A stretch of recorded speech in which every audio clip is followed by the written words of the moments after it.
Hello and welcome to Insights in Action with Orange 142, where we interview agency leaders and business owners to uncover the journeys, strategies, and insights that drive their success. At Orange 142, we're all about transforming brand stories into impactful digital experiences through innovative media and marketing solutions. And today I'm very lucky to be joined by Ilan of Taktical. How's it going, Ilan?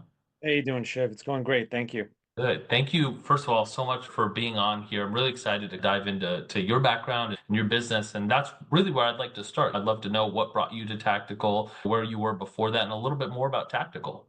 Yeah, sure. My story it starts real young. When I was a kid in high school, I was a big like techie, nerdy kid who liked to tinker with stuff, and I learned how to build websites in like Dreamweaver before any of these like Shopify apps that were available. And I figured out that I could charge local business owners, my father's friends, like thousands of dollars to build websites for them in the late 90s, early 2000s. Didn't need a job as a kid because I could do that kind of stuff and I could make a wad of cash in Yeah. the summer doing stuff like that. I went to school for finance, but that blew up in my face in '08. And that got real hard real quick, right when I was like entering the workforce. So I think I was like 21 when I was trying to get a job and when that happened. And so I found myself back in front of a computer again. And this time I had a friend of mine had introduced me to the world of like black hat marketing and stuff like that. So I was a little bit of a spammer at first.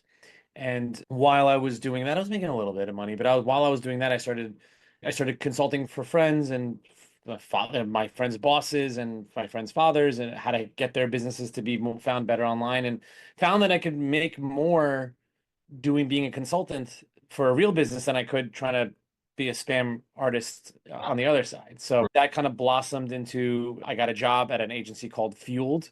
I was their marketing. I was started off as the head of SEO, but I became the marketing director at Fueled. Helped them grow 4x over in terms of their the size of leads that were coming in and stuff. And then when that really got a lot of people's attention. So once I blew up Fueled, because Fueled was an app development agency in like 2010, 2011, because you can imagine that was like the center of the universe in terms of startups. So I Right. started getting a lot of attention from tech startups. They were like, who's this kid who's doing this work over at Fueled and blowing them up and succeeding and making them big? And so I started getting opportunities to consult. Then I hired somebody from a big agency. I brought him in as a partner, and the two of us have been building the agency ever since. Today we're about 70 people over at Tactical Digital. Our clients include Benjamin Moore Paint, Craigslist, Care.com, BarkBox, Alibaba, Wow. ByteDance itself. We do a ton of stuff. We do paid media, we do SEO, we do. I just kept adding departments as clients demanded new things. I would just learn how to do that and just add it on. Oh, you need someone to do Amazon? I'll find an Amazon person and build an Amazon division. So I kept kind of growing horizontally the whole way. And yeah, we're in a pretty good spot.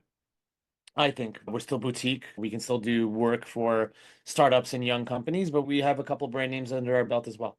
Yeah. Yeah, that's awesome. And one thing that really I think is synonymous with tactical is the term brandformance. Yeah. You've coined that term to describe your approach. What does that fusion of brand and performance really look like in execution? And why do you believe that the traditional funnel no longer applies? It's a really good question. When you're a performance marketer, you're somebody whose job it is to drive conversions. You care very little about the brand side of things, right? You tend to think, well, this converts, so what does it matter if it's off brand? That's your mentality. And for a long time, I also acted as, like I said, I was running marketing at Fueled. I was director of growth over at BarkBox for a year or two as well. So I wanted to learn the client side of things. And you kept clashing with the brand people. The brand people were like, you can't say that, or you can't do it like that, or you can't design it like that, or there has to be a story. There's too disjointed.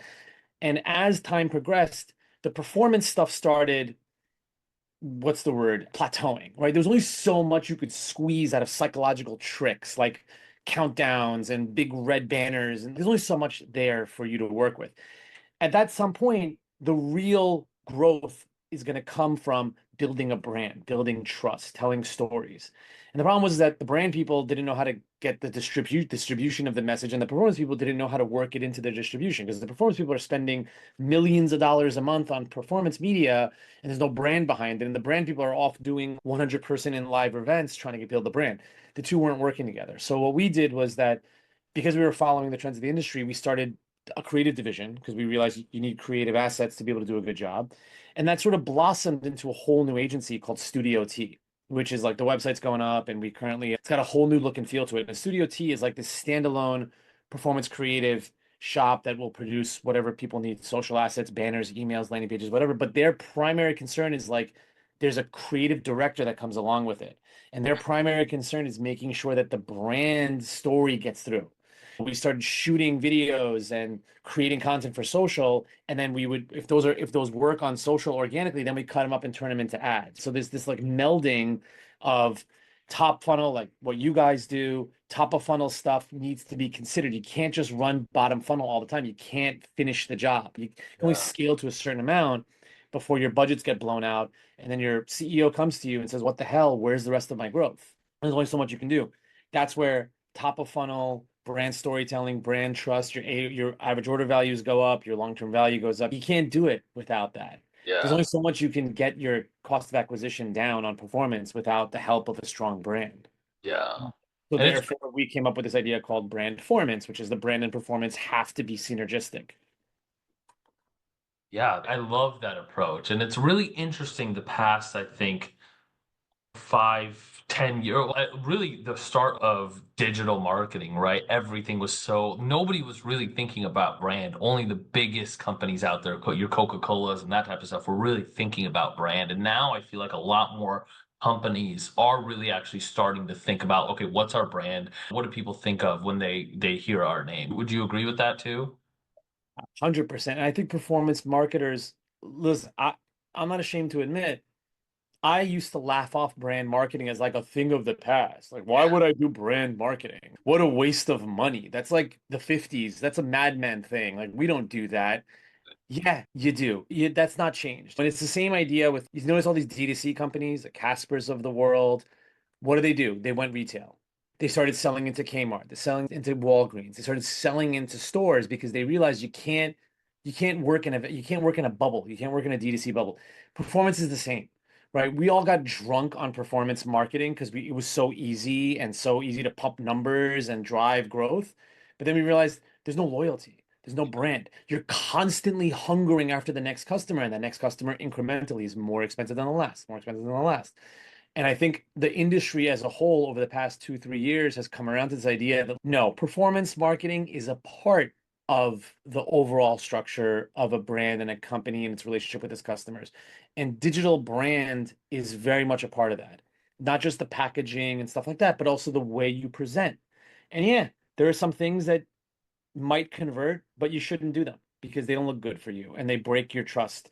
And I find myself personally going to brands that I trust over brands that I saw their ad most recently Yeah. because I just know that what I'm getting there and this relationship and like Duolingo is a perfect example of people who do it right. Like their Instagram is entertaining and funny and enjoyable, even if you're not buying anything they're selling because the content is good. And then that's an ad. There's your ad.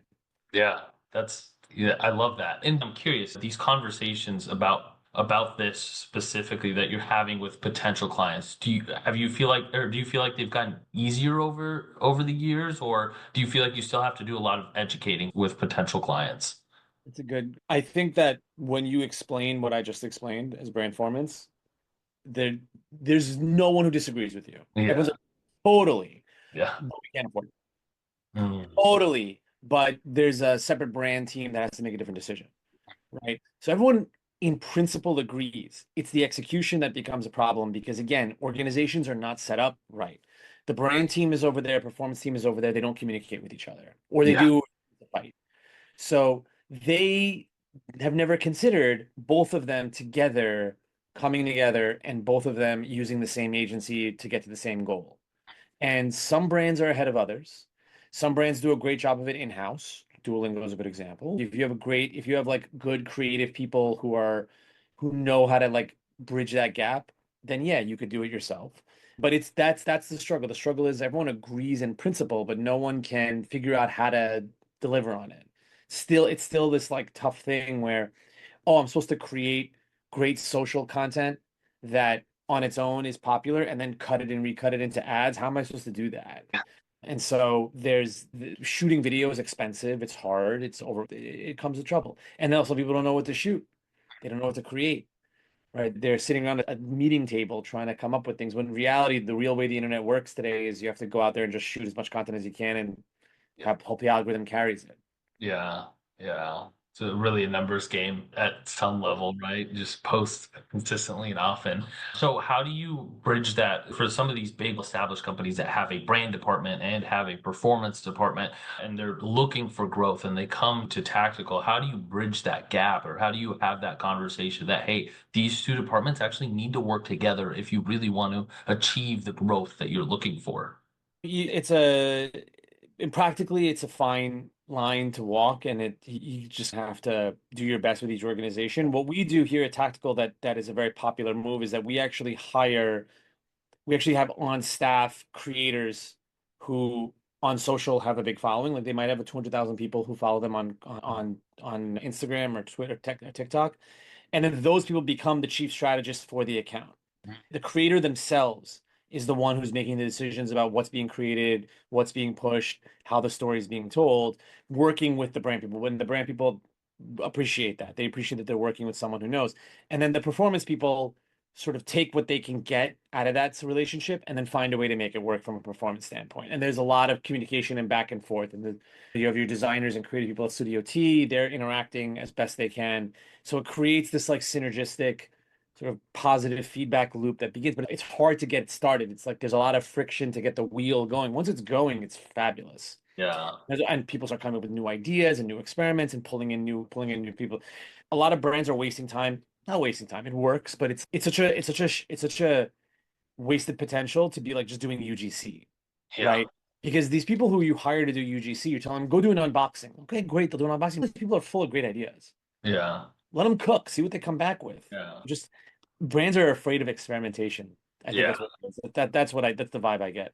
Yeah, that's really interesting. Wow. Elon, it's been so cool to hear about your agency. I love the approach you guys take. It's different from what I think is the norm. And so, where can people learn more about you and where can people learn more about your agency?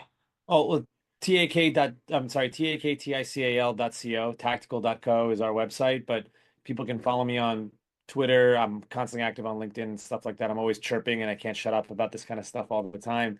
But yeah, it's Studio T's website is going up probably any day now. So that'll be at studiotagency.com, I think. And we're constantly being very picky about who we work with, but if the right brand comes along and they see it the same way we see it and they see the same vision that we see it, we kill it together.